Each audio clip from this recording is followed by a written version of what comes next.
Hello, welcome to Virgo Philippines. So, reading ito for Virgo, Sun, Moon, Rising, Venus, Jupiter, Virgos. Take only what resonates, guys.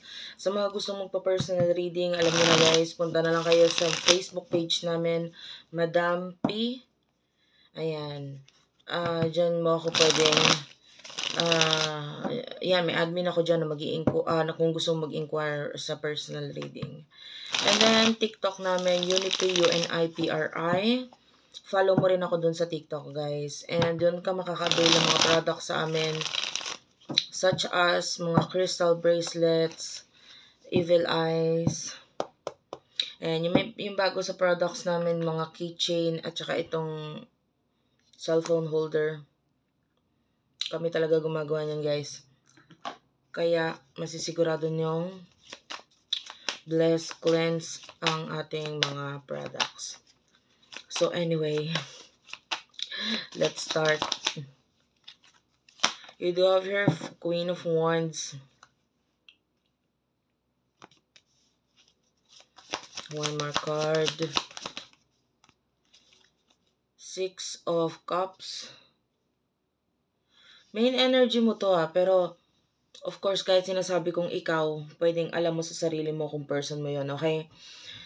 So, ang energy mo dito, bottom of the deck, King of Pentacles.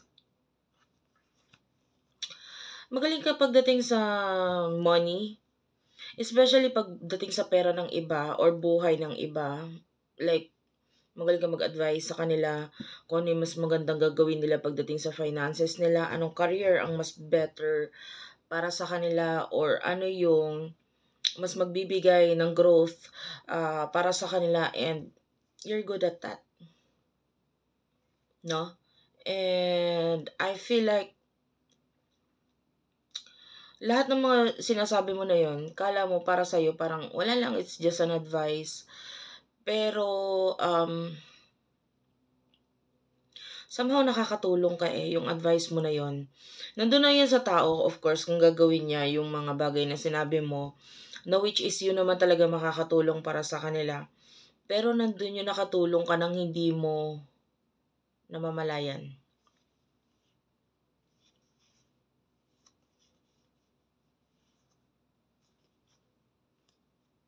I feel like there's a friend na pwedeng binigyan mo ng advice before, financial advice, business or career advice. Masyado siyang workaholic. And yung person na to with the Four of Wands is pwedeng stable na siya ngayon, or kung hindi man siya stable pa, nandun sa papunta na siya doon, wino-work out niya yung kanyang stability. And kaya ko nabanggit itong friend na to kasi this friend wants to reconcile, makipagkita, makipag-communicate sa'yo. Wait lang, guys. Okay, I'm back. Sino ba itong person na kakonect mo? The Hermit, this is Virgo energy. Major Arcana. The Magician, also a Major Arcana. The High Priestess, oh wow. Pwede yung person to is very spiritual person, no? Two of Pentacles, Taurus, Virgo, Capricorn, Cancer, Scorpio, Pisces with the King of Cups. Yung iba, itong side na to, yung sayo. No? Kasi nga pwede magkapalit-palit yung role eh. Ngayon sa nakikita natin dito with the Hermit, itong person na to is tinatry niyang lumagay sa safe lang yung connection ninyo ngayon. With the Magician, I feel like pwedeng hindi siya nagiging honest sa'yo regarding sa intentions, emotions niya para sa'yo. I feel like may spiritual connection sa inyo itong person na to. And with the Two of Pentacles, it could be a person who is wishy-washy, hindi niya alam kung anong gagawin niya or anong gusto niya pagdating sa finances niya, etc. Ganun. Ano yung emotion niyo sa isa't isa? I feel like yung hindi lahat pero pwedeng iba sa inyo, may nag-end sa inyo ng person na to. Or nag-end yung connection. Yeah, this could be a person in the past.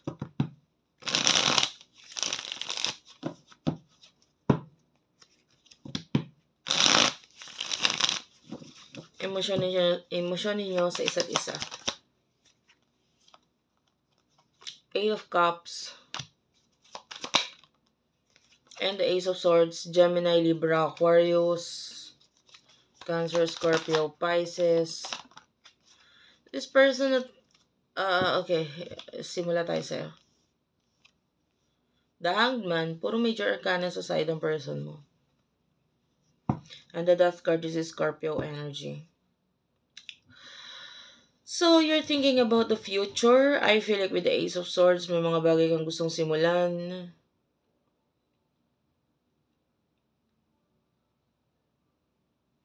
I don't know kung ikaw tong person na parang recently lang may mga pinanood ka na something na may kinalaman sa ilalim ng dagat. Like, maybe, diving or sea creatures. Or nanood ka ng mga corals, ganun. Whether totoong buhay or sa video, ganun. Maybe bago ka manood sa akin recently, nanood ka ng mga bagay nito. So, you're thinking about the future. I feel like may mga tao at mga sitwasyon sa nakaraan na parang iniiwan mo na or unti-unti mo nang nilalayuan or iniiwasan. Kasi nga, pagdating sa love, I feel like mas utak na yung ginagamit mo ngayon kaysa sa puso mo. And kung sino man itong mga taong involved pagdating sa nakaraan mo, slowly, nandun ka sa phase na unti-unti kang umaalis, lumalayo sa mga bagay na ito, sa mga taong ito. And unti-unti mong ina-accept yung reality about life, about the situation, whatever, Ang person na kakonect mo currently is moving on. Alam mo, medyo magulo tong person na to. Moving on siya pero naghihintay siya. The Death card is Scorpio energy, so hindi niya rin alam kung ano yung hinihintay niya. And with the Death card, ito literal na death. Ito kamatayan. Once na, pag ikaw ay, pag naka-experience tayo, nang tayo ay namatayan, nandun yung, and by the way, ang dami kong nakikitang cross. Like, I don't know, maybe yung religion itong person na to, or ikaw, ay may mga cross or mahilig siyang mag-display or magsuot ng ganito, like a cross. Yeah. And anyway, nakita tayo dito ng person na, balik tayo dito sa story. Pag tayo ang namatayan kasi, di ba na doon yung feeling na, part of you is naghihintay na hindi mo alam kung ano hihintayin mo. Parang ganun. Na parang, ang kailangan mo na lang gawin is acceptance. Pero of course, nandun yung, mahal mo pa rin yung tao. Pero I have to move on. Parang ganun. So, ganun yun na experience itong person na to. Six of Pentacles, yeah. I feel like may pagtutulungan sa inyo na may kinalaman sa pera in the past na pwedeng etong person na to parang gusto niyang balikan. Gusto niyang makipagtulungan dito. So, like, maybe, yeah, and I can see rebirth. Ano kaya kung makipagtulungan ulit ako sa'yo pagdating sa negosyo or sa career Or sa, yeah, yung iba, majority business ang nakikita ko eh. So, naiisip-isip ito ng person na to. Pero wala siyang ginagawa regarding doon. Nandun lang yung pag-iisip niya regarding sa past ninyo na may kinalaman sa pera.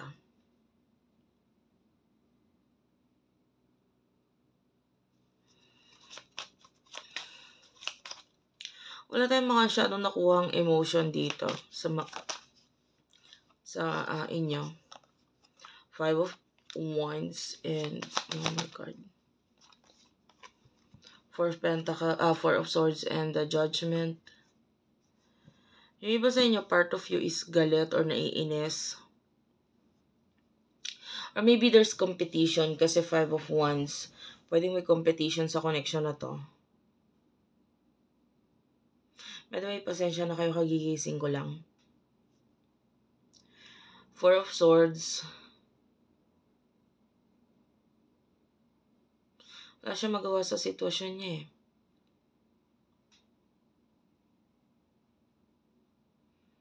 Parang ang magagawa niya lang magdasal, ganun.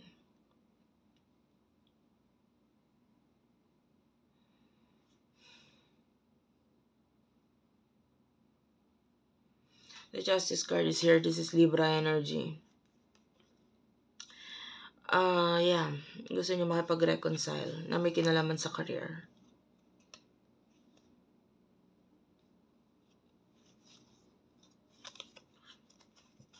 And yung iba kung may love na involved niyan, gusto niya maki-reconcile na may kinalaman sa love, pero ayaw niyang saktan yung pamilya niya. So, I don't know kung siya ba'y pamilyado or yung family niya mismo ay hindi pabor sa connection ninyo. So, what will happen in the near future? 3 of Wands, yeah, and the Moon.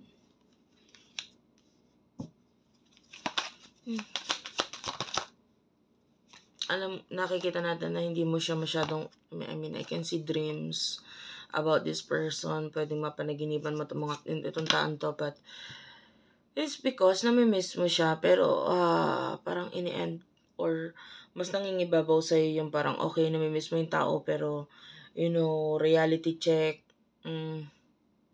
kailangan natin gumising-gising sa katotohanan, and wag pansinin yung panaginip na yun, wala lang yun. So, this is you. Tinatry mong buuin na lang yung sarili mo in the near future. The Devil is here and the 8 of Pentacles. Yung person na to, I can see a manipulator sa side niya in the near future. Wala siyang choice eh. Parang kailangan niyang magtrabaho or mag-focus dito. And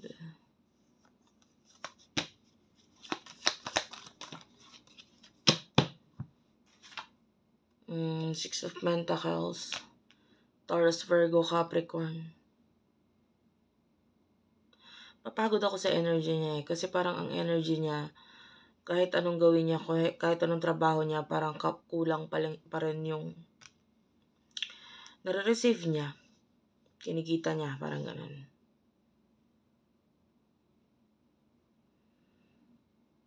And if this person is already in a relationship or married, pwedeng nandun yung point na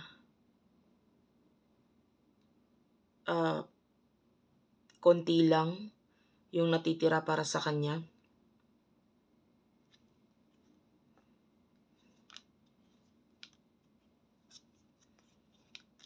I don't see anything na may kinalaman sa inyo. Mas more on itong person na to. Alam mo yung energy na parang slave, utusan, or alipin. Yeah, that's the right word. Parang alipin siya sa kung ano yung sitwasyon niya ngayon. Hindi siya makaalis doon. Well, that's it for now, guys. Thank you for watching. I love you all and bye-bye.